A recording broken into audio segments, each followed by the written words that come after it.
Okay, നമ്മൾ മാത്സിൻ്റെ previous year question പേപ്പറാണ് discuss ചെയ്യുന്നത്. ഇത് വളരെ ഇമ്പോർട്ടൻ്റ് ആണ്. സോഷ്യൽ സയൻസിൽ നിന്നൊക്കെ സെയിം ക്വസ്റ്റ്യൻ തന്നെ റിപ്പീറ്റ് ചെയ്തിട്ടുണ്ട്. നമുക്ക് ഇവിടെ ഫസ്റ്റ് ക്വസ്റ്റ്യൻ എന്ന് പറയുന്നത് അരിത്തമാറ്റിക് മീൻ കണ്ടുപിടിക്കാനാണ്. അതിനിവിടെ കുറച്ച് ഡിജിറ്റ്സ് ഒക്കെ തന്നിട്ടുണ്ട്. അപ്പോൾ അത് ആദ്യം നമ്മൾ ആഡ് ചെയ്ത് വെക്കുക.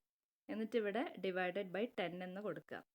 ഈ 10 നമുക്ക് ഓൾറെഡി ഇവിടെ ക്വസ്റ്റ്യനിൽ തന്നിട്ടുണ്ട്. ഇല്ലാന്നുണ്ടെങ്കിൽ ഈ ഡിജിറ്റ്സ് നമുക്ക് കൗണ്ട് ചെയ്ത് നോക്കിയിട്ടുണ്ടെങ്കിൽ ആ നമ്പർ കിട്ടും. ഓക്കെ, എന്നിട്ട് ഇങ്ങനെ ആഡ് ചെയ്യുമ്പോൾ നമുക്ക് 280 എന്ന് കിട്ടും. ആൻഡ് ദെൻ 280 ഡിവൈഡഡ് ബൈ 10, അപ്പോൾ നമുക്ക് 28 ആൻസർ കിട്ടും. ഓക്കെ, നെക്സ്റ്റ് ക്വസ്റ്റ്യൻ എന്ന് പറയുന്നത് പ്രിസത്തിൻ്റെ വോളിയം കാണാനാണ്. അതിൻ്റെ ഇക്വേഷനാണ് B into H. Volume is equal to base area into height. അതിവിടെ നമുക്ക് തന്നിട്ടുണ്ട്. സോ 50 ഇൻറ്റു 20 1000 ക്യൂബിക് സെൻറ്റിമീറ്റർ ആണ് സെക്കൻഡിൻ്റെ ആൻസർ വരുന്നത്. ഓക്കെ, തേർഡ് ക്വസ്റ്റ്യൻ വന്നിട്ട് 1/3ൻ്റെ ക്ലോസർ ആയിട്ടുള്ള രണ്ട് ഫ്രാക്ഷൻസ് എഴുതാൻ വേണ്ടിയിട്ടാണ്.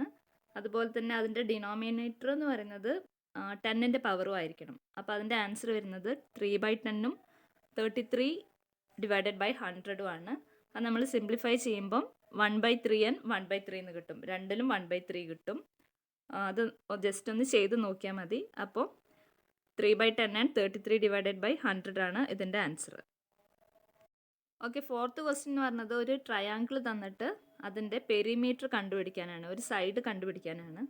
അത് AC എത്രയെന്നുള്ളതാണ് എ ക്വസ്റ്റ്യൻ. അത് കാണാൻ വേണ്ടിയിട്ടുള്ള ഇക്വേഷനാണ് base square plus all square.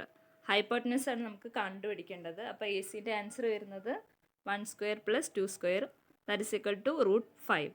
√5 centimetre ആണ്